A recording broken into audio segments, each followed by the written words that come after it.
زندگی کی گھڑیاں بہت تیزی سے گزر رہی ہیں اور ہر آنے والا دن ہمیں قبر کے قریب کر رہا ہے، مجھے بھی اور آپ کو بھی۔ ایک دن آنے والا ہے کہ آپ لوگ کہیں گے کہ مولوی صاحب ہوتے تھے الفلاحیہ مسجد میں ممبر پہ بیان کیا کرتے تھے، ابھی تو ہیں، بیان کیا کرتے ہیں، ایک دن کیا ہو جائے گا؟ تھے۔ اور میرے ہیں سے تھے ہونے تک آپ میں سے بہت سے ہیں سے تھے ہو چکے ہوں گے۔ میرے مرنے تک پتہ نہیں کتنے آپ میں سے زندہ رہتے ہیں، کتنے مر چکے ہوتے ہیں۔ اور جو میرے مرنے سے پہلے آپ لوگوں میں سے زندہ رہ گئے، جو پھر میرے بارے میں یہ کہیں گے کہ وہ ہوا کرتے تھے، تو جو زندہ رہیں گے وہ بھی ہمیشہ نہیں رہیں گے، کچھ دنوں میں وہ بھی ہیں سے کیا بن جائیں گے؟ بولو بھائی، تھے۔ ابھی تو بول رہے ہیں، جب تھے ہوں گے تو پھر بولنے کا بھی موقع نہیں ہوگا۔ ابھی زندگی ہے، ہیں تھے بول دیں۔ جو دنیا سے جا چکے وہ تو بیچارے اس قابل بھی نہیں ہیں کہ یہ تبصرہ کر سکیں، بیان میں سر ہلا سکیں، یا ہاں یا نہ یا تھے یا ہیں بول سکیں۔ کیا خیال ہے بھائی؟ یہ ایک ایسی حقیقت ہے موت جس کا کوئی انکار نہیں کر سکتا، اس میں اختلاف نہیں ہے، نہ دیوبندی بریلویوں کا کوئی اختلاف ہے اس میں، حیرت کی بات ہے، نہ اہل حدیث اور غیر مقلد اور مقلد کا کوئی اختلاف نہیں ہے۔ ایگزامینیشن ہال ہے جس میں لا کے ہم سب کو اللہ نے بٹھا دیا، پرچہ تھما دیا اور بتایا کہ کچھ سوالات ضروری ہیں، کچھ آپشنل ہیں، اور پرچہ ہر ایک کو مختلف دیا گیا ہے، ہر ایک کی استعداد کے لحاظ سے، صلاحیت کے لحاظ سے۔ علماء کے پاس جو پرچہ ہے وہ الگ ہے، عوام کے پاس جو پیپر ہے امتحان کا وہ الگ ہے۔ اب جب ایگزامینیشن ہال میں آپ کو پرچہ تھما دیا جائے تو آپ اپنے حساب سے پرچہ لوگے یا دوسرے والا پرچہ اپنے پاس لا کے رکھو گے؟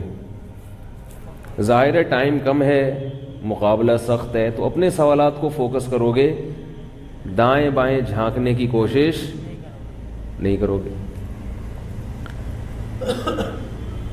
اب مسئلہ یہ ہو گیا ہے کہ ایگزامینیشن ہال میں جو جس کی فیلڈ نہیں ہے وہ اس میں ٹانگ اڑا رہے ہیں اور اپنے ضروری سوالات سے غافل ہو رہا ہے۔ آپ دیکھیں گے ہمارے اس دور میں مسائل کے معاملے میں ہر آدمی فنٹر بنا ہوا ہے، کسی سے بحث کروا لو، رفع الیدین کی، رفع الیدین نہ کرنے کی، آمین زور سے آہستہ، ہر آدمی فنٹر بنا ہوا ہے۔ لیکن اس سے جو قیامت کے دن جو ضروری سوالات ہوں گے ان سوالات کی طرف اس کی توجہ نہیں ہے۔ اس سے سوال یہ ہوگا کہ رات کی تنہائیوں میں کیا کیا کرتے تھے، لوگوں کے سامنے تو اللہ سے ڈرتے تھے، کیا تنہائی میں بھی اللہ سے ڈرتے تھے یا نہیں ڈرتے تھے؟ اپنے والدین کی خدمت کر کے جنت حاصل کرنے کی کوشش کی یا نہیں کی؟ رسول اللہ صلی اللہ علیہ وسلم نے ارشاد فرمایا کہ جس نے بوڑھے والدین کو پایا اور ان کی خدمت کر کے جنت اپنے اوپر لازم نہ کی، اس پر اللہ کی لعنت ہے۔ تو ان لوگوں کو دیکھ لیں جو مجتہد بنے ہوئے ہیں، جو فیلڈ علماء کی ہے اس میں بھی کیا کرتے ہیں؟ ٹانگ اڑاتے ہیں، لیکن نہ اللہ کے حقوق کی طرف توجہ، نہ مخلوق کے حقوق کی طرف توجہ۔ ایک صاحب حیات ممات کے مسئلے میں بہت بڑے فنٹر تھے، حیاتی مماتی، یہ حیات النبی ممات النبی، بہت فنٹر، بڑے ماہر۔ میں نے ان کو ایک دفعہ نصیحت کی، میں نے کہا چھوڑ دو، ان چکروں میں نہیں پڑو، انسان بن کے سیدھے سیدھے مسلمان بن کے زندگی گزارو، اس میں نہیں اپنی صلاحیتوں کو برباد کرو۔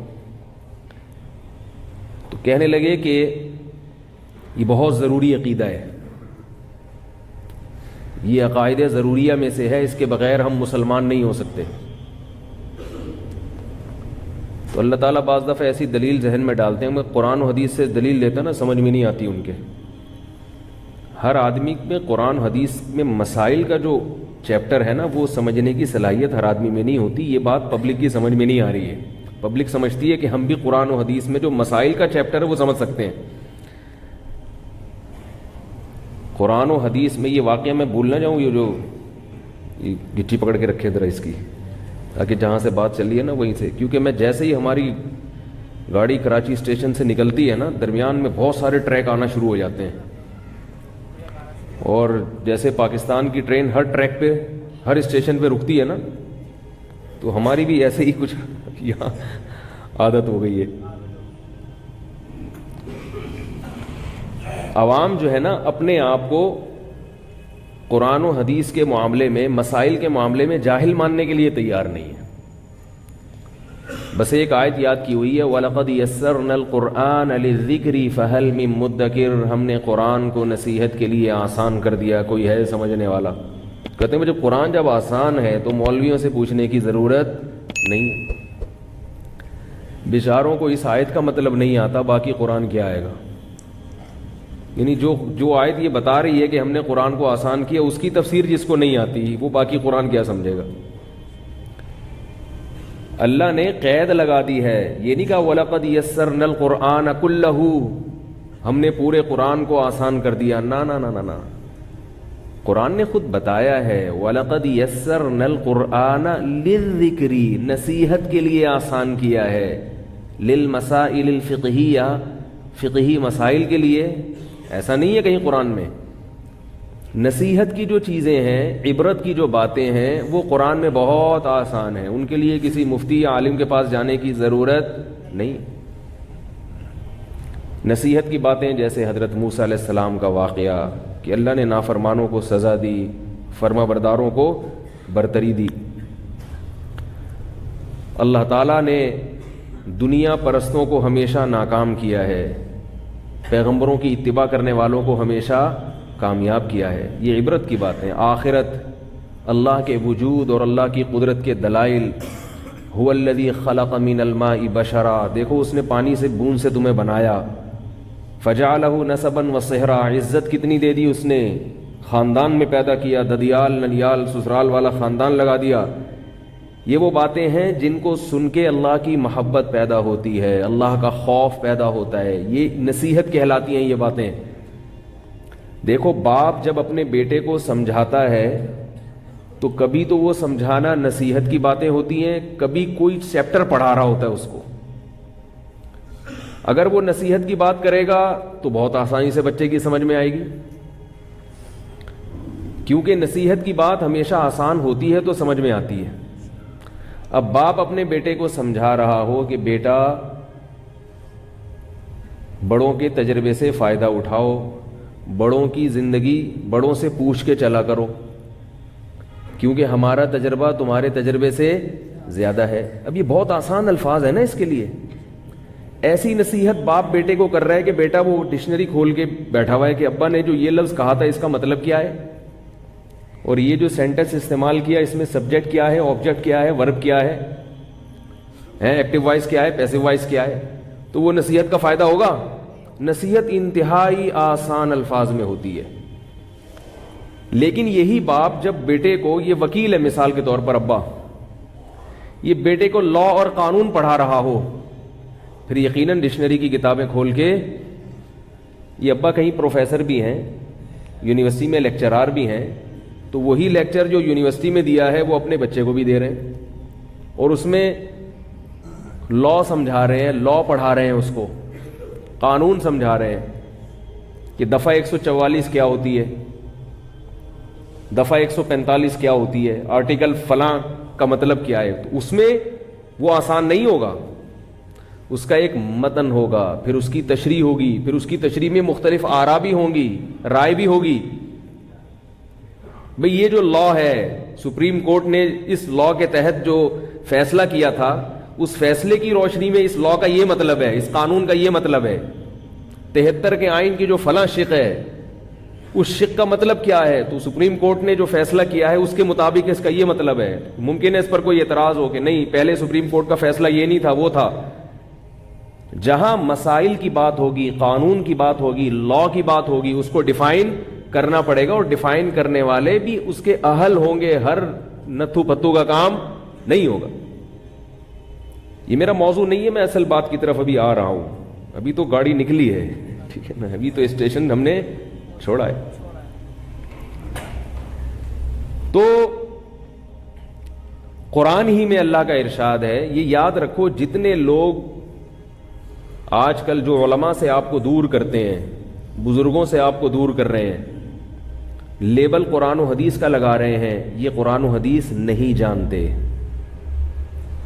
یہ اگر صحیح طرح سے قرآن و حدیث پڑھ لیتے تو یہ اس قسم کی باتیں نہ کرتے. قرآن ہی میں اللہ کا ارشاد ہے, وَأَنزَلْنَا إِلَيْكَ الذِّكْرَ لِتُبَيِّنَ لِلنَّاسِ مَا نُزِّلَ إِلَيْهِمْ. ہم نے اس نصیحت کو آپ پر نازل کیا تاکہ آپ لوگوں کے سامنے اس کو کھول کھول کے بیان کریں. اگر یہ خود واضح ہوتا تو نبی بیان کیوں کرتے؟ اس پر ایک اشکال ہوگا کہ یہاں بھی تو ذکر کا لفظ ہے, وَأَنزَلْنَا إِلَيْكَ الذِّكْرَ. یہاں ذکر کے بارے میں قرآن کہہ رہا ہے کہ نبی بیان کریں گے, اور وہاں قرآن کہہ رہا ہے ذکر کے لیے ہم نے قرآن کو آسان کر دیا. تو یاد رکھو, یہاں یہ جو دوسری آیت میں نے پڑھی ہے, یہاں ذکر سے مراد قرآن ہے, کیونکہ قرآن کا ایک نام ذکر بھی ہے. وہاں ذکر سے مراد قرآن نہیں ہے, کیونکہ قرآن کے نام کا الگ اللہ نے تذکرہ کیا ہے. تو پتہ چلا کہ اگلا لفظ ذکر, اس سے قرآن کا ایک مخصوص موضوع مراد ہے, پورا قرآن مراد نہیں ہے. اب یہاں سے آپ لوگ کی جو سگنل ہے نا, انہوں نے کیچ کرنا ختم کر دیا. اگر پھر بھی اتنی سی بات کی سمجھ میں نہیں آتی تو پھر سوچ لو کہ جب ہمیں اتنی موٹی بات سمجھ میں نہیں آ رہی تو پورا قرآن, پوری حدیث مسائل کے باب میں کہاں سے سمجھ میں آئے گی. تو یہ بھی بہت بڑی جہالت ہے کہ ہر آدمی قرآن و حدیث سے مسائل سمجھ سکتا ہے. یہ غلط ہے. بہت بڑے تابعی امام لیث رحمہ اللہ فرماتے ہیں, الحدیث مغلۃ الا لأہلھا. حدیث سراسر گمراہی ہے سوائے ان لوگوں کے لیے جو اس کے سمجھنے کے اہل ہیں. فرمایا لولا اعان اللہ بمالک, اگر اللہ ہمیں امام مالک, وہ تابعی نہیں تھے, سوری امام لیث تبع تابعی نہیں, بھل خیر القرون میں آتے ہیں, بہت بڑے فقیہ مجتہد تھے, محدث تھے. فرماتے ہیں لولا اعاننا اللہ بمالک, اگر اللہ امام مالک کے ذریعے ہماری مدد نہ کرتا حدیث سمجھنے میں, ہم گمراہ ہو جاتے, تباہ ہو جاتے. تو یہ بات خود قرآن سے ثابت ہے کہ قرآن میں مسائل کا باب ہر ایک کی سمجھ میں نہیں آئے گا. اس کی ایک مثال دے کے میں اصل بات کی طرف آتا ہوں. وہ آپ نے پکڑی, میں تو بھول گیا وہ کیا تھا, گچی پکڑ کے رکھی ہوئی ہے نا آپ نے, جو واقعہ بتا رہا تھا. قرآن مجید میں آیت نازل ہوئی, کلوا واشربوا حتى يتبين لكم الخيط الابيض من الخيط الاسود. رمضان میں تم کھا سکتے ہو, کب تک؟ جب تک صبح سفید دھاگا سیاہ دھاگے سے ممتاز اور جدا نہ ہو جائے. صبح سفید دھاگا سیاہ دھاگے سے ممتاز اور جدا نہ ہو جائے. صحابی نے کیا کیا, رمضان میں رات کو اپنے تکیے پر ایک کالا دھاگا اور ایک سفید دھاگا رکھ کے سو گئے. اٹھ کے صبح دیکھ رہے ہیں کہ سفید, اتنی روشنی ہو جائے کہ سفید دھاگا کالے دھاگے سے ممتاز ہو جائے. تو نبی کے پاس آ کے پوچھا, آپ صلی اللہ علیہ وسلم نے فرمایا اس کا یہ مطلب نہیں ہے, یہاں دھاگے سے یہ والے دھاگے مراد نہیں ہیں. صبح صادق کی جو سفید پٹی ہے جو کالی روشنی سے ممتاز ہو جائے, کیونکہ وہ بھی مستطیل پھیلتی ہے, وہ بھی دھاگے کی طرح ایسے لمبی پھیلتی ہے وہ روشنی, وہ مراد ہے دھاگے سے. صحابی کو قرآن سمجھنے میں غلطی ہوئی کہ نہیں ہوئی؟ حالانکہ وہ عربی جانتے تھے. آج کل جتنے انجینئر پروفیسر بیٹھے ہوئے ہیں نا, ان لوگوں کو عربی بھی نہیں آتی, ترجمے دیکھ دیکھ کے باتیں کرتے ہیں. ایک صاحب مجھے کہنے لگے کہ یہ جو امام ابو حنیفہ نے حدیث کی مخالفت کی ہے کہ 3 رکعت وتر پڑھتے ہیں, حدیث میں تو 1 رکعت وتر کا ذکر ہے. میں نے کہا کون سی حدیث ہے جس میں 1 رکعت وتر کا ذکر؟ انہوں نے کہا حدیث میں آتا ہے کہ یوتر بواحدۃ, کان نبی صلی اللہ علیہ وسلم یوتر بواحدۃ, 1 رکعت وتر پڑھا کرتے تھے. تو میں نے کہا یہ حدیث کا ترجمہ کون سی حدیث میں ہے؟ یہ جو آپ اس کا ترجمہ کر رہے ہو یہ کون سی حدیث میں یہ والا ترجمہ؟ تو انہوں نے کہا ترجمہ تو حدیث میں نہیں ہوگا نا, ترجمہ تو اردو میں ہوگا. تو اردو تو تھی نہیں. تو میں نے کہا جس آدمی نے اس حدیث کا ترجمہ کیا ہے آپ کو یہ پتہ ہے کہ یہ ترجمہ اس کا بنتا ہے کہ نہیں بنتا؟ اس معاملے میں بھی تو آپ تقلید کر رہے ہو، جو انہوں نے لکھ دیا آپ نے مان لیا۔ یو تیرو کا یہ مطلب لینا، ہمیشہ یہ مطلب لینا کہ ایک رکعت وتر پڑھتے تھے، یہ مطلب لغت میں جو یو تیرو کا اصل مطلب ہے او ترا یو تیرو ایتارن، جفت کو طاق بنا دینا۔ ایون جو عدد ہوتا ہے نا اس کو آڈ کہتے ہیں جو دو پہ تقسیم نہ ہو سکے۔ میں بڑا کنفیوز رہتا تھا کہ ایون جو ہے وہ جفت کو کہتے ہیں یا طاق کو کہتے ہیں، یہ بھول جاتا تھا۔ تو میں نے پھر ایک ایسے جو الفاظ ہوتے ہیں نا جو مشابہ ہوتے ہیں ان کے لیے کچھ علامات رکھ لیا کریں۔ تو ایون میں 4 عدد ہیں، 4 حروف ہیں، ای وی ای این، اور آڈ میں کتنے ہیں؟ 3۔ اس کا مطلب یہ آڈ جو ہے نا وہ اعداد ہوں گے جو 2 پہ تقسیم نہیں ہوتے، اور ایون وہ ہوں گے جو 2 پہ تقسیم ہو جاتے ہیں۔ یہ بڑی ٹیکنیکل باتیں، اس طرح لفظ یاد رہتے ہیں۔ قرآن مجید میں 2 الفاظ استعمال ہوئے ہیں، سندس اور استبرق۔ سندس کہتے ہیں باریک ریشم کو، استبرق کہتے ہیں موٹے ریشم کو۔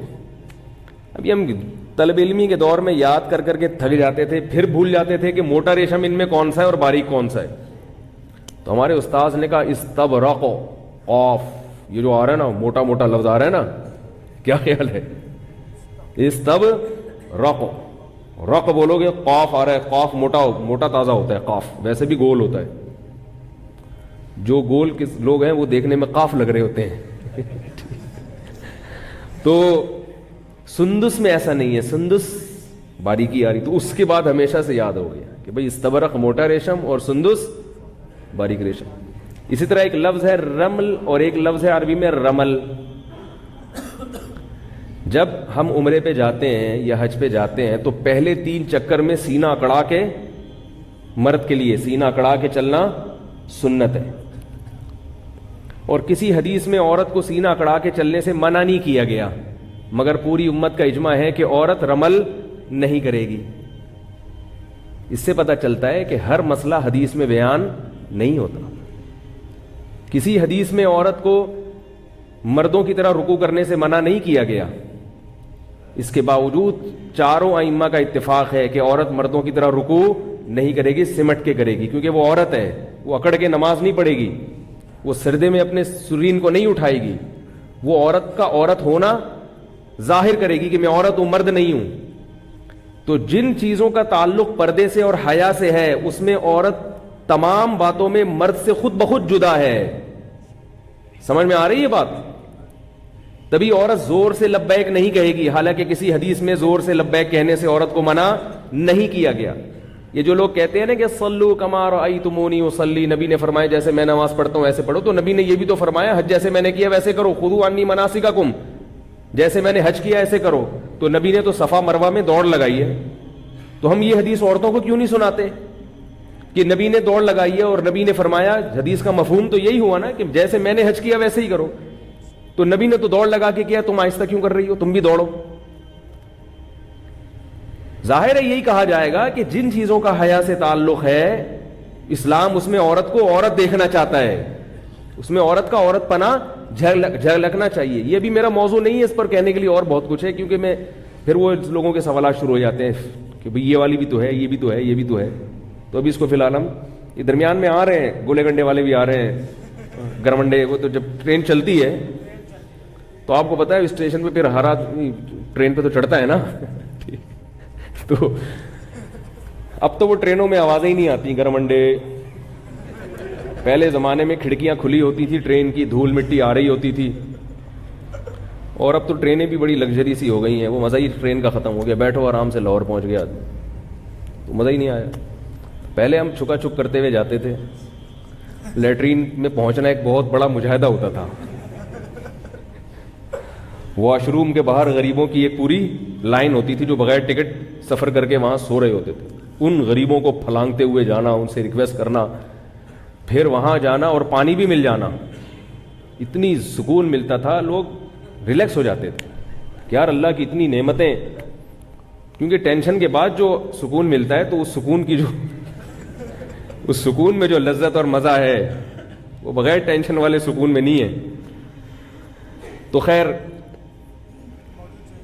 میں یہ عرض کر رہا تھا، کیا بات تھی جو ابھی میں یہاں سے میں جو موضوع ذہن میں لے کے بیٹھو نا تو پھر وہ اسی پہ کنٹینیو رہتا ہے آدمی، لیکن یہ بھی علمی باتیں ہیں، یہ الگ موضوع کے تحت پھر آتی ہیں۔ ہاں میں عرض کر رہا تھا کہ دیکھو صحابی رسول نے آیت کا مطلب غلط سمجھا، اس پر قرآن مجید کی آیت نازل ہوئی، ایک لفظ نازل ہوا من الفجر، فرمایا کلوا واشربوا حتی یتبین لکم الخیط الابیض من الخیط الاسود من الفجر کا لفظ نازل ہوا تاکہ دوبارہ کسی کو کنفیوژن نہ ہو۔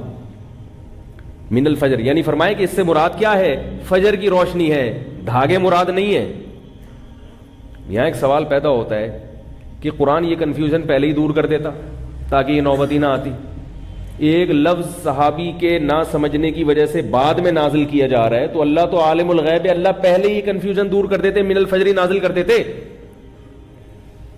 کیا خیال ہے بھائی؟ تو بھائی اللہ اگر پہلے کر دیتے نا نازل، تو یہ فلسفہ پھر سمجھ میں ہمارے لیے آپ کو سمجھانا بہت مشکل ہوتا کہ اللہ کے بیان کے بغیر یا نبی کے بیان کے بغیر قرآن سمجھ میں نہیں آتا، یہ بات پھر سمجھ میں نہیں آتی۔ سمجھ میں آ رہی؟ اب آ گئی سمجھ میں یا اب بھی نہیں آئی؟ شکر ہے۔ تو میں یہ عرض کر رہا تھا میرے بھائی کہ جن سوالات کی تیاری ضروری ہے، عوام کی توجہ ان سوالات کی تیاری کی طرف نہیں ہے، اور ان علماء سے عوام محبت بھی نہیں کرتی۔ عوام کو بھی مزہ آتا ہے چسکے لینے میں، جب تک ایک دوسرے پہ مولوی حضرات کیچڑ نہ اچھالیں، طنز نہ کریں، مناظرے بازی، چیلنج بازی، وہ اس کو پچھاڑ دیا، اس نے اس کو پچھاڑ دیا، اس کے بغیر مزہ نہیں آتا۔ تو ہم سب کو، مجھے بھی اور آپ کو بھی اپنی قبر کی فکر کرنی چاہیے۔ سب سے پہلے سوال ہوگا توحید کے بارے میں، اور توحید کا وہ مفہوم جو قرآن نے بیان کیا۔ ایک اپنی گڑھی ہوئی توحیدیں بھی آج کل مارکیٹ میں چل رہی ہیں، بزرگوں کو اپنی زندگی سے نکال دینا، اس کو لوگ سمجھتے ہیں توحید، میں صرف اللہ کو مانتا ہوں، کسی بزرگ کو نہیں مانتا۔ میں نے کہا اپنی بیوی کو کیوں مانتا ہے تو ہے بھائی؟ اپنے باپ کو کیوں مانتا ہے؟ بعض لوگ بزرگوں سے محبت کا اظہار ان کے ہاتھ چومنے کو بھی شرک سمجھتے ہیں۔ اللہ کے بندو، کسی سے عقیدت محبت میں ہاتھ چوم لینا شرک کا اس سے کیا تعلق ہے؟ میں مانتا ہوں کہ زیادہ نہیں، یہ چوما چاٹی جو اس طرح کی بزرگوں کی ہوتی ہے اس سے نقصان ہوتا ہے۔ اول تو کوئی بزرگ ہوتا بھی نہیں ہے، لوگ خام خواہ میں عقیدت میں ہاتھ پاؤں چومنا شروع کر دیتے ہیں۔ اس کے اعتدال ہر چیز میں اچھا ہے، لیکن اگر کوئی فرط محبت میں اپنے کسی بزرگ کے کبھی ہاتھ چوم لے، اس میں کوئی خرابی نہیں ہے، اس کا شرک سے کوئی تعلق نہیں ہے۔ عربوں میں رواج ہے نا، جب بھی ملتے ہیں ایک دوسرے کا ماتھا چومتے ہیں، یہ شرک ہو گیا۔ یہ جیسے ماتھا چومنے سے مشرک نہیں بن جاتا، ایسے ہاتھ چومنے سے بھی مشرک نہیں بن جاتا، اس کو بھی شرک ہے۔ یہ بعض لوگ تعویذ کو شرک کہہ دیتے ہیں۔ ایک صاحب مجھے کہنے لگے تعویذ شرک ہے، میں نے کہا تعویذ میں یا اللہ مدد لکھ کے گلے میں لٹکا دیا، یہ شرک کہاں سے ہو گیا اللہ کے بندو؟ تو کہنے لگے یہ شرک کا ذریعہ ہے۔ میں نے کہا جس چیز کا ذریعہ ہوتی ہے وہ چیز نہیں ہوتی۔ حیدرآباد جانے کا ذریعہ سڑک ہے نا، کراچی سے جب حیدرآباد جائیں تو کس ذریعے سے جائیں گے؟ سڑک سے۔ تو کیا سڑک حیدرآباد ہے؟ تو جب کسی چیز کو شرک کا ذریعہ کہہ دیا تو یہ آپ نے کہہ دیا کہ وہ شرک بہرحال نہیں ہے۔ ہاں ذریعے پر بات ہو سکتی ہے، ذریعے پر بات ہو سکتی ہے۔ تبھی میں بھی تعویذ گنڈوں کا قائل نہیں ہوں، جائز سمجھتا ہوں، مگر میں سمجھتا ہوں اس زمانے میں اس سے اجتناب ضروری ہے، کیونکہ لوگوں کے عقائد خراب ہیں۔ عامل لوگ تعویذ گنڈوں کے نام پہ الو بناتے ہیں اور یہ چیزیں انسان کو وہمی بناتے ہیں، بالآخر شرک تک لے کے جاتی ہیں یہ چیزیں۔ اس لیے الحمدللہ میں اپنے بچوں کے گلے میں کبھی تعویذ نہیں لٹکاتا، لیکن اگر کسی عالم نے جائز تعویذ لٹکایا ہوا ہے، اس پہ قرآن کی آیت ہے، تو میں اس کو مشرک نہیں کہتا۔ البتہ اللہ کا بڑا فضل ہے، ہمارے باپ دادا میں یہ رواج ہی نہیں تھا تعویذ، ہمارے ابا نے کبھی نہیں رکھا تعویذ۔ بعض لوگ مزاج کے توحیدی ہوتے ہیں اور بعض مزاج کے بدعتی ہوتے ہیں، سمجھ میں آ رہی ہے بات؟ بعض لوگوں کو ان چیزوں سے طبی طور پر گھن آتی ہے۔ ہماری دادی اللہ تعالیٰ ان کی مغفرت فرمائے، حضرت مولانا عبد الرحیم رائے پوری رحمۃ اللہ علیہ سے بیعت تھی، وہ کبھی یہ تیجے اور 40ویں کا کھانا نہیں کھاتی تھی، حالانکہ ان کو نہیں پتا تھا کہ یہ بدعت ہے۔ وہ تو بیچاری گاؤں دیہات میں پلی، بیعت ہوئی، وہ تو صرف ان سے اصلاحی تعلق تھا، مسائل ان کو زیادہ معلوم نہیں تھے، لیکن کہیں بھی کسی میت کے گھر سے کھانا آتا تھا کبھی نہیں کھاتی تھی، کہتی مجھے مردوں کے کھانوں سے ویسے گھن آتی۔ بات آ رہی؟ ان کو آپ کوئی دلائل سے نہیں قائل کر سکتے کہ یہ جائز ہے یا ناجائز ہے، وہ کہیں جائز ہوگا تمہارے لیے ہوگا، یہ مردوں کے کھانے ہمارے حلق سے نہیں اترتے۔ تھوڑی سی غیرت بھی کوئی چیز ہوتی ہے نا، کیا خیال ہے؟ تو یہ جو تعویذ گنڈنے والے لوگ ہیں نا، جائز ہونے ایک الگ چیز ہے، مگر یہ تعویذ گنڈے والوں میں آپ کو توکل کبھی نظر نہیں آئے گا. یہ ہمیشہ ان پر اللہ کا کچھ ایسا عذاب آتا ہے کہ یہ ہمیشہ اسی فلیتے پلیتوں میں لگے رہتے ہیں. انگوٹھے میں الگ دھاگا بندھا ہوگا, کالا سا پٹا گلے میں پڑا ہوگا, اور یہاں ایک کچھ باندھا ہوا ہوگا, اور پھر گھول کے بھی کچھ پی رہے ہوں گے صبح شام, ساری زندگی اسی میں. اللہ کا بڑا فضل ہے, ہمارے سارے کام اللہ دعاؤں سے پورے کر دیتے ہیں. ہمارے بچے کبھی بیمار ہوں, ہم دعا مانگتے ہیں اللہ سے, الحمدللہ اللہ شفا دے دیتا ہے. ڈاکٹر سے علاج کراتے ہیں, ایک محلے کے ڈاکٹر ہیں, وہ سارے بچوں کے پورے رول نمبر کے حساب سے انہوں نے یاد کیے, کون سا پیس ہے, یہ تیسرے نمبر والا پیس ہے. اللہ نظر سے بچائے. بس اتنا, سورہ فلق سورہ ناس پڑھ لیتے ہیں, دم کر لیتے ہیں. مجھے بہت لوگوں نے کہا کہ آپ یوں کریں, آپ ایسا کریں, آپ عاملوں کے خلاف بہت بولتے ہیں, یہ کچھ کر دیں گے. میں نے کہا ان کا باپ بھی کچھ نہیں کر سکتا. کیا خیال ہے؟ ان سے تو ڈرو ہی نہیں. جن چڑیل بھوت سے, جو عامل جو جن چڑیل بھوت سے دھمکی دیتے ہیں نا, اس سے تو ڈرو. شیر سے ڈر لو, گدھے سے بھی کبھی کبھار ڈر لگتا ہے, لات نہ مار دے. کتے سے ڈر لگتا ہے, میں اپنی بات کر رہا ہوں, کبھی کبھار مجھے کتے سے بھی ڈر لگتا ہے کہ یار کہیں حملہ ہی نہ کر دے. حتیٰ کہ کبھی کبھار بکرے سے بھی ڈر لگتا ہے کہ ٹکر نہ مار دے. اور بیوی سے تو سب مسلمانوں کو ڈر لگتا ہے. ہر چیز جو دنیا کے ڈراتی ہے, ہم بھی ڈرتے ہیں الحمدللہ. انسان ہے, ہم کوئی لوہے اور فولاد کے بنے ہوئے نہیں. اندھیرے سے بھی بعض دفعہ ڈر لگتا ہے. قبرستان میں آپ رات کو اندھیرے میں جا کے بیٹھو تو کتنا ہی بڑا فنٹر ہو, تھوڑا سا ڈر لگے گا. اللہ کا بڑا فضل ہے, میں کبھی عامل سے, چاہے دیوبندی ہو, چاہے کسی بزرگ کا خلیفہ ہو, چاہے اس کے ماتھے پہ تہجد کے نشانات ہوں, چاہے اس کو 100 بزرگوں سے خلافتیں ملی ہوئی ہوں, اپن نہیں مانتا بھائی, ہم نہیں مانتے. اس پہ میں بہت دلائل لے چکا ہوں, لیکن اگر کسی کو دلیل سمجھ میں نہیں آئے تو کانفیڈنس بھی ایک دلیل ہوتی ہے. کہ ایک آدمی ممبر پہ بیٹھ کے اتنی کانفیڈنس سے بات کر رہا ہے, اس کا مطلب کچھ بات میں دم ہے. کانفیڈنس بھی دلیل ہوتی ہے بعض دفعہ. حضرت ابو بکر نے حضرت عمر رضی اللہ تعالیٰ عنہ کا کسی رائے میں اختلاف ہوا تھا. حضرت عمر رضی اللہ تعالیٰ عنہ نے کہا کہ قرآن کو جمع کیا جائے. حضرت ابو بکر نے کہا جو کام نبی نے نہیں کیا میں وہ کیوں کروں, جو کام نبی نے نہیں کیا میں وہ کیوں کروں. حضرت عمر نے فرمایا آپ کو کرنا پڑے گا. اتنے بغیر دلیل کے حضرت عمر کانفیڈنس سے بات کرتے رہے, کرنا پڑے گا, ورنہ قرآن ضائع ہو جائے گا. ابو بکر فرما رہے ہیں کہ بھائی اگر ضائع ہونے کا خطرہ تھا تو نبی نے کیوں نہیں کیا یہ کام. حضرت عمر دلیل نہیں دے رہے, حضرت فرمایا نہیں کرنا پڑے گا ورنہ ضائع ہو جائے گا. اتنا زور سے اصرار کیا. ابو بکر فرماتے ہیں اللہ نے مجھے شرح صدر کر دیا کہ بھائی یہ عمر صحیح کہہ رہا ہے. بعض دفعہ دلیل نہیں ہوتی, بندے کا کانفیڈنس کام کر جاتا ہے. میرے پاس تو دلیل بھی ہے, کہیں یہ نہ سمجھے. کانفیڈنس کی بڑی ویلیو ہے. آپ کو پتا ہے کہ ایک چوہے نے جو ہے نا ہاتھی کو پرپوز کیا, ہتھنی کو. چوہا ہے اور ہاتھی کی جو ماتا ہے ہتھنی, اس کو پرپوز کیا. تو ہتھنی نے بولا تو اپنی اوقات دیکھ, تو اپنی اوقات دیکھ, کمبخت اپنا خاندان دیکھ, اپنا قد دیکھ. نہ تیرا نیچ خاندان کے گھٹیا آدمی, تجھے شرم نہیں آئی, میرے لیے نکاح کا پیغام بھیج رہے, تو شرم نہیں آئی. تو چوہا کہتے ہیں ان سب چیزوں کو چھوڑ, کانفیڈنس دیکھ میرا. ان سب چیزوں کو, یہ خیر لطیفہ ہے, اس کو لطیفہ ہی سمجھے آپ. کہہ رہے ان سب چیزوں کو چھوڑ, ایک خوبی ہے میرے اندر, وہ کیا ہے؟ کانفیڈنس.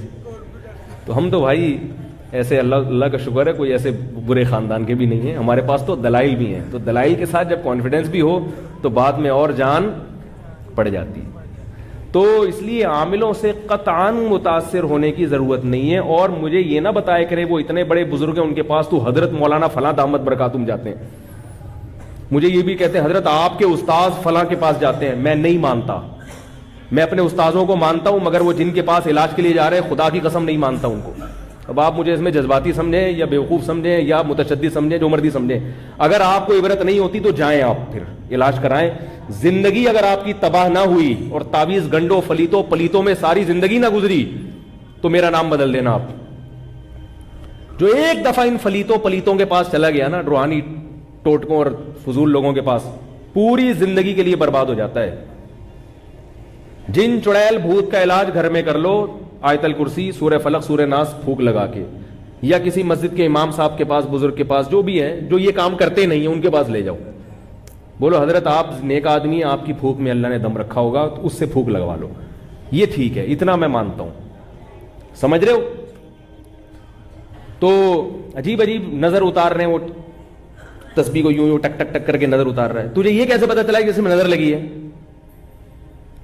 اور ہر ایک پر 99% لوگوں پہ نظر لگ رہی ہے. میں مانتا ہوں کہ نظر لگتی ہے، برحق ہے، مگر اتنی زیادہ لگ رہی ہے کہ 99% لوگ نظر کی وجہ سے کھانس رہے ہیں. بھائی سردیاں ہیں تو کھانسی تو ہوگی نا. ایک خاتون کا لائیں ایک اپنے چھوٹے بچے کو لے کے، یہ بیمار ہے اور یہ ٹھیک نہیں ہو رہا، فلانے پلیتے اور پتہ نہیں کیا، اور مفتی صاحب آپ دم کریں. میں نے کہا دم تو ہم کر دیتے ہیں، وہ تو سنت عمل ہے، لیکن یہ بچہ بیمار کیوں ہے؟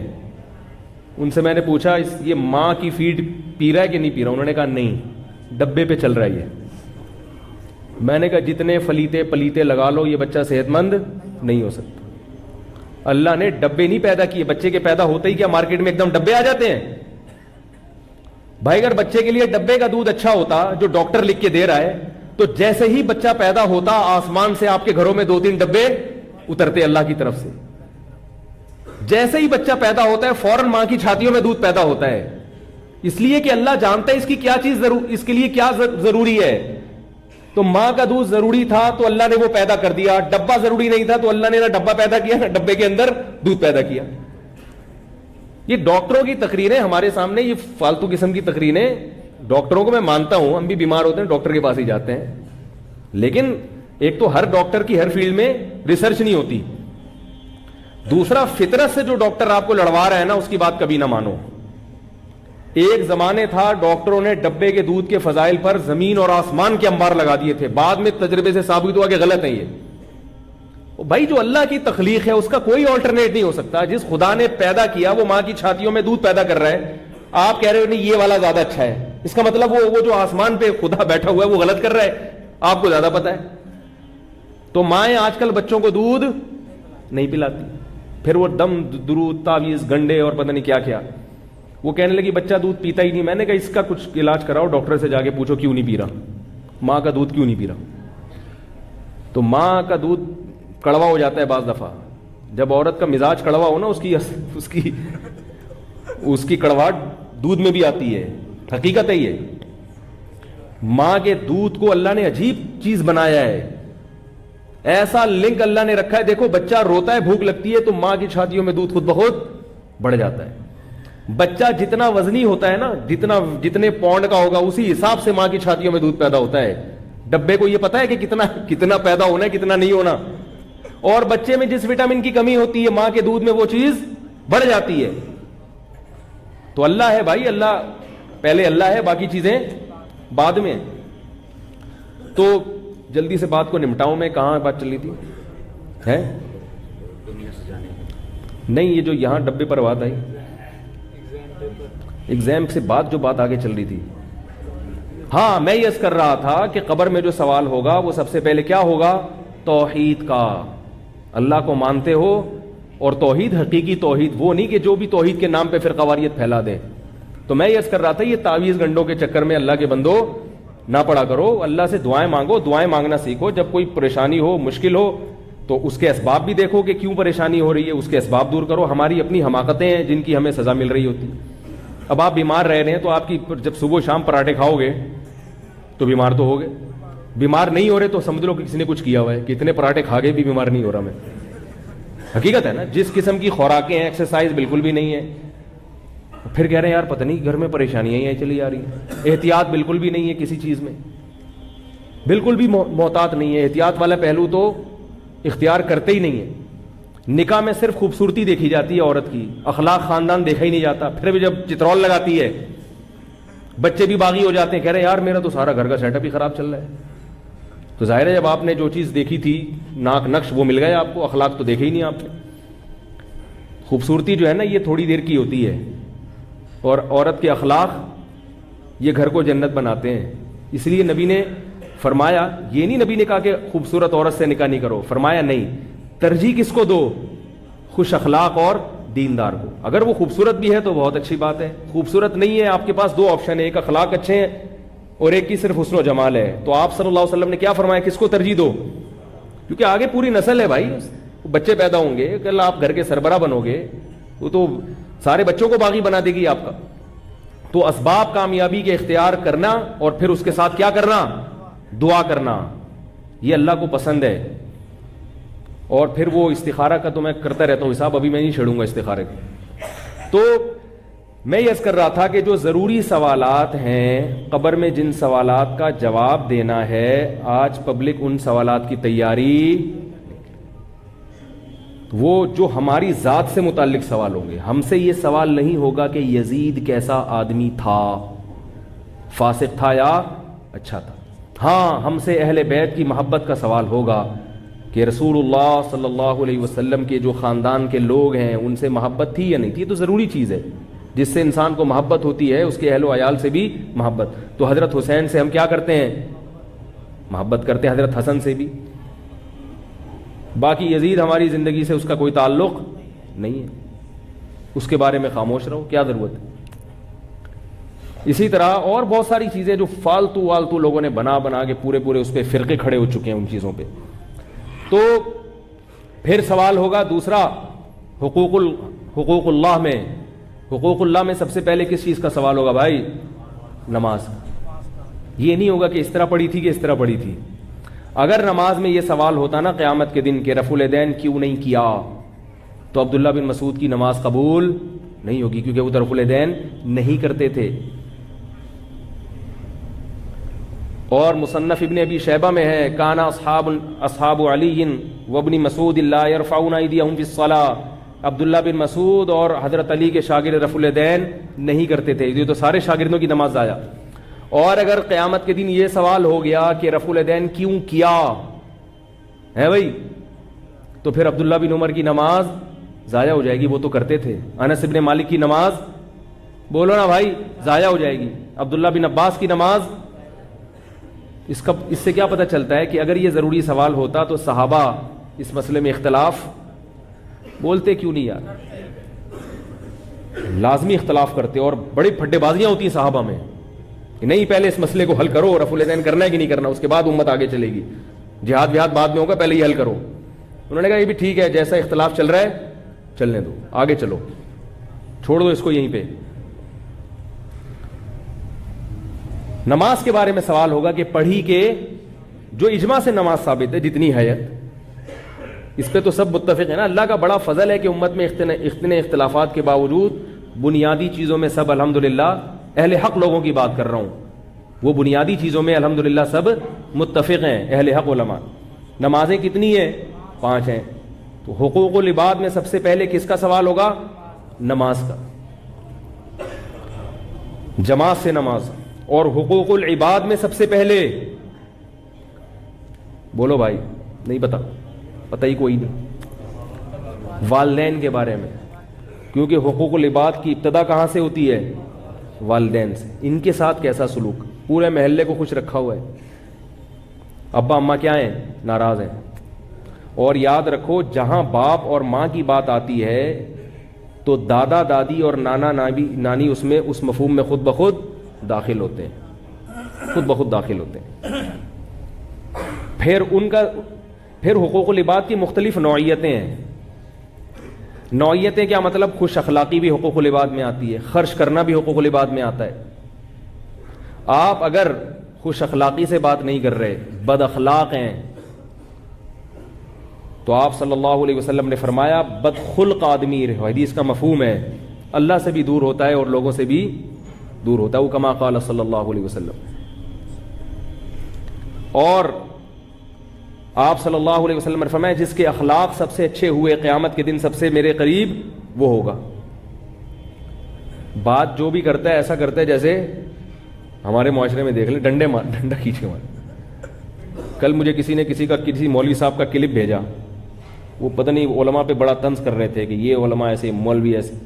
میں نے کہا ان کو پہلے بات کرنے کی سلیقہ اور تمیز کہیں سے سکھاؤ، پھر مجھ سے تو سنا نہیں جاتا ہے، میں 1 منٹ سن کے بند کر دیتا ہوں، کان پھٹنے ہوتے جو ہے نا گدھوں کی طرح چیخ رہے۔ یہ اخلاق ہے۔ تو اور پھر طنز بھی ہو، اس میں کیچڑ بھی عزتیں بھی اچھالی جا رہی ہوں۔ کہتے ہیں نا کہ ایک مشہور ہے نا کہ بھی شکل اچھی نہ ہو تو کم از کم بات تو اچھی کر لے آدمی، تو بات بھی گندی اور اسٹائل بھی گندا، اور لوگ واہ واہ واہ واہ سبحان اللہ واہ واہ، یہ قرآن حدیث۔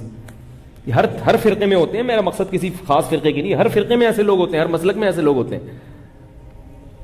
تو خوش اخلاقی، آپ صلی اللہ علیہ وسلم نے فرمایا یہ جو بد اخلاقی ہے نا غصے سے شروع ہوتی ہے، ہر آدمی ہر وقت ناک پہ مکھی بٹھا کے گھوم رہا ہے. سب سے پہلے میرے کام ہو, سب سے پہلے پیٹرول میں جو ٹینکی میں جو ہے نا پیٹرول میری گاڑی میں سب سے پہلے ڈالا جائے. میں تو دیکھ رہا ہوتا ہوں نا پیٹرول پمپ پہ, کبھی میں بائک لے کے کھڑا ہوں تو ذرا سے جگہ ملے دوسرا آگے گھس جاتا ہے بھائی فوراً آگے گھس جائے گا وہ. لیکن سارے ایسے نہیں ہوتے الحمدللہ, اچھے لوگ بھی ہیں, وہ کہتے ہیں نہیں جی پہلے آپ, تو ایسے بھی ہے. لیکن تو انسان کے کردار کو پہچاننا 2 منٹ کا کام ہوتا ہے. آپ پیٹرول پمپ کی لائن میں, بل کی لائن میں کھڑے ہو کر 2 منٹ میں پتہ چل جاتا ہے کہ کون کتنے پانی میں ہے. بہت زیادہ مشکل کام نہیں ہے یہ. تو خوش اخلاقی ہے. اور پھر مال خرچ کرنا یہ بہت بڑا فریضہ ہے. ہم اپنے مال کے پورے مالک نہیں ہیں. اللہ نے فرمایا تمہارے مال میں حصہ ہے رشتہ داروں کا. ایک آدمی کی پوری تنخواہ اسی پہ اگر خرچ ہو رہی ہے, اللہ اس سے خوش نہیں ہو سکتا.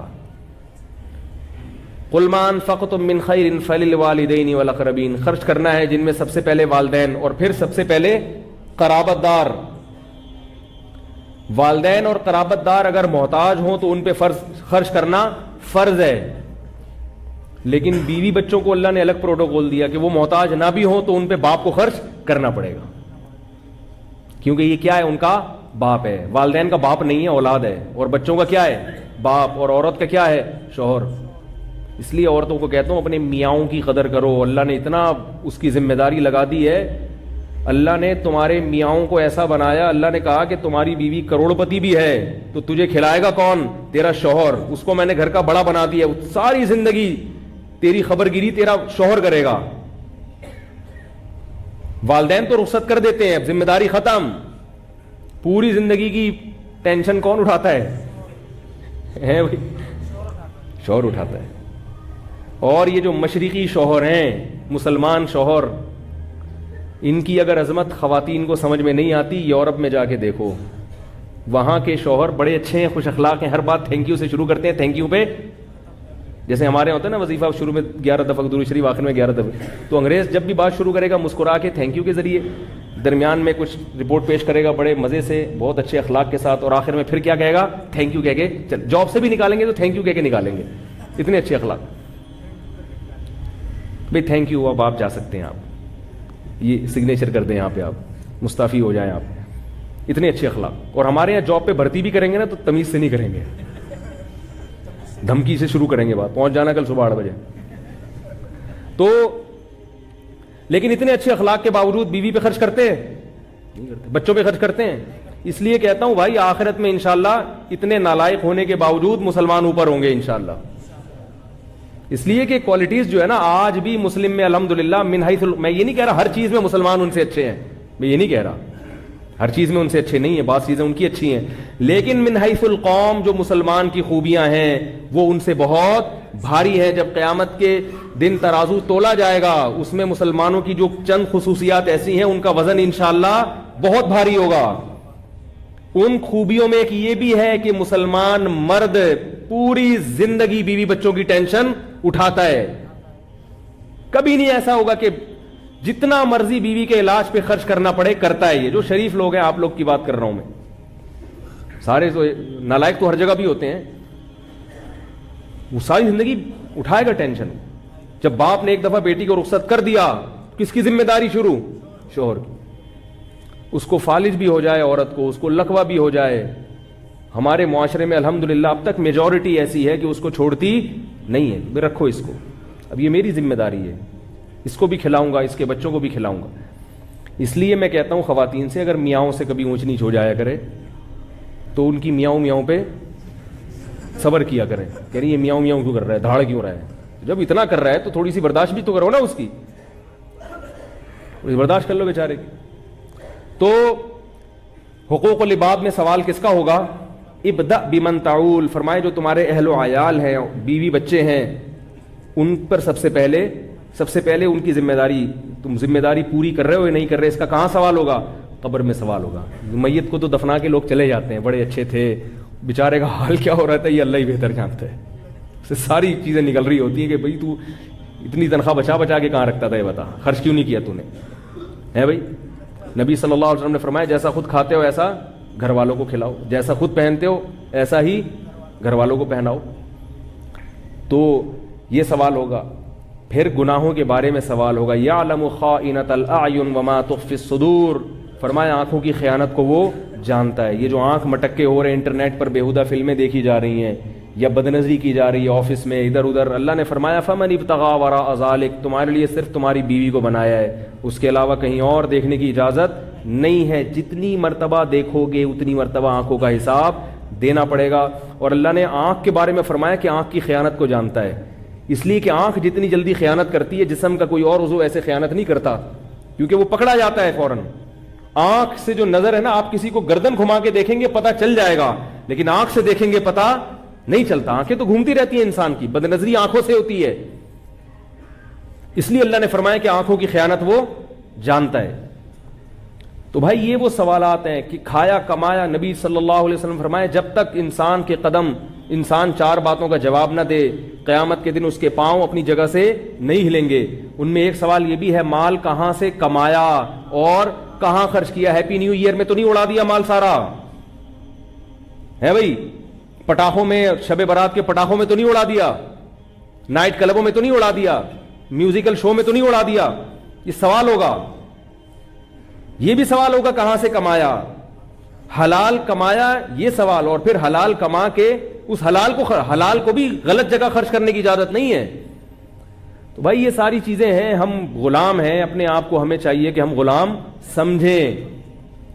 نہیں سمجھیں گے تو موت کا فرشتہ آئے گا, قبر میں اتار کے چلا جائے گا, پھر پتہ چلے گا کہ کیا پایا اور کیا کھویا.